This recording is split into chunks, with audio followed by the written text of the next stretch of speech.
जब मैं सेकेंड या थर्ड क्लास में थी तो मतलब मैं और झड़ोदे वाले स्कूल में जो पास में ही है उसमें पढ़ते थे, उसमें पढ़ती थी मैं। और छोटी थी मैं, सेकेंड या थर्ड क्लास में थी, तो मैं और बच्चों की तरह खेल नहीं पाती थी, ना मैं टाइम पे खाना खाती थी, मेरी बहुत सांस फूलती थी और मेरी जो धड़कन भी बहुत तेज चलती थी। और उसके बाद फिर मैं घर जाके बैठ नहीं जाती थी, ना खाना खाती थी, ना कुछ, एकदम कोने में बैठ जाती थी और मेरी सांस फूलती थी और सीने में दर्द होता था। तो फिर मेरे पापा मुझे डॉक्टर के पास लेके गए, जो डॉक्टर की दुकान थी। तो फिर उन्होंने बोला अब इसे वहाँ ले जाओ, बुरा है, इसके 100% दिल में छेद हो सकता है। तो दिल में छेद, हम वहाँ पे गए थे, तो दिल में छेद तो मेरे बचपन से था लेकिन पता नहीं था।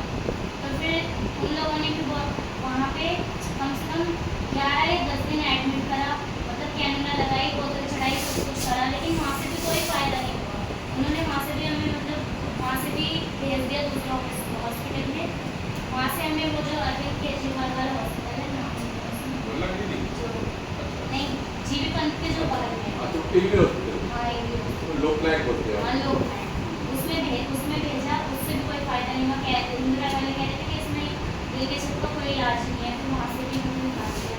फिर हम उसमें गए तो उसमें मुझे 1 या फिर 1.5 महीने एडमिट किया था। उसमें तो मतलब बहुत ज़्यादा, हॉस्पिटल इतना खराब है, बहुत, एक बेड पे 4-4 मरीज को बिठा रखा था, जिस पे मैं थी उस पर भी 3-3 4-4 थे। और मतलब जो पेरेंट्स थे उनके साथ, जो भी मरीजों के साथ, वो नीचे बैठते थे, खड़े हो रहे थे, उनको भी बैठने की कोई भी सुविधा नहीं थी। तो फिर वहाँ पे भी कुछ भी नहीं हो रहा था और उन्होंने फिर बोला कि इसकी एंजियोग्राफी होएगी। तो फिर वहाँ से निकाल के 1 महीने बाद जीबी पंत में मुझे भर्ती कर दिया।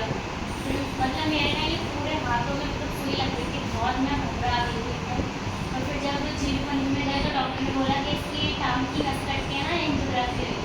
तो मैं बहुत डर गई थी, मैं बहुत रो रही थी, मैं पापा से बोल रही थी मुझे इलाज नहीं करवाना। तो फिर मेरे पापा ने मुझे बहुत डांटा, तो फिर सुई लगी थी और यहाँ से मतलब नस कट के एंजियोग्राफी हुई थी। मतलब बहुत पतला सा तार होता है, उसके अंदर कैमरा भी होता है, बहुत ज़्यादा ब्लड भी निकलता है। तो वहाँ से एंजियोग्राफी हुई, उन्होंने पता नहीं कितने में करी थी, पापा को पता होगा कितने में करी थी। फिर उससे कुछ, फिर उन लोगों ने बोला कि इसके बाद ऑपरेशन होएगा, तुम्हारा दिल का छेद बड़ा है। जब हिंदू आए गए थे तो 9 mm का था, उसके बाद तो नहीं। तो फिर उसके बाद जीबी पंत में गए तो उन्होंने बोला कि ऑपरेशन करवाना पड़ेगा। फिर ऑपरेशन के लिए एडमिट भी करिए, एक हफ्ता एडमिट रही। उसके बाद उन्होंने बोला कि 50,000 रुपये लगेंगे। फिर मेरे पापा ने 50,000 रुपये उधार लिए, कैसे करें वो ले लिए। उसके बाद उन्होंने पैसे और बढ़ा दिए, 70,000 या फिर 1 लाख कुछ कर दिए। तो फिर मेरे पापा ने बोला इतना हमारे पास नहीं है, मेरे पापा ने वहाँ से नहीं करवाया। उसके बाद फिर स्कूल टीचर को मैं सबको बताया था। मैं जब 6 क्लास में आई तो मैं ऐसे ही दौड़ते इधर इलाज करवाती, उधर इलाज करवाती, कुछ नहीं हुआ।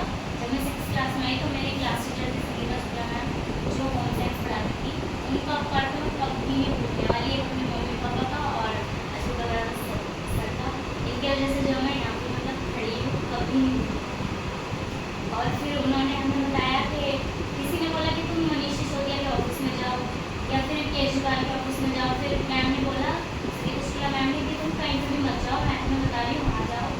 उनके पति पुलिस में हैं, तेलंगाना में भी जॉब करते हैं। अभी तो मैम का ट्रांसफ़र हो गया, वो वजीराबाद के स्कूल में पढ़ाती हैं।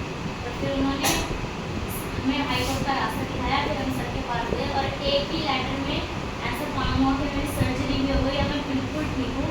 और सिर्फ सर और मैम की वजह से मेरा पूरा परिवार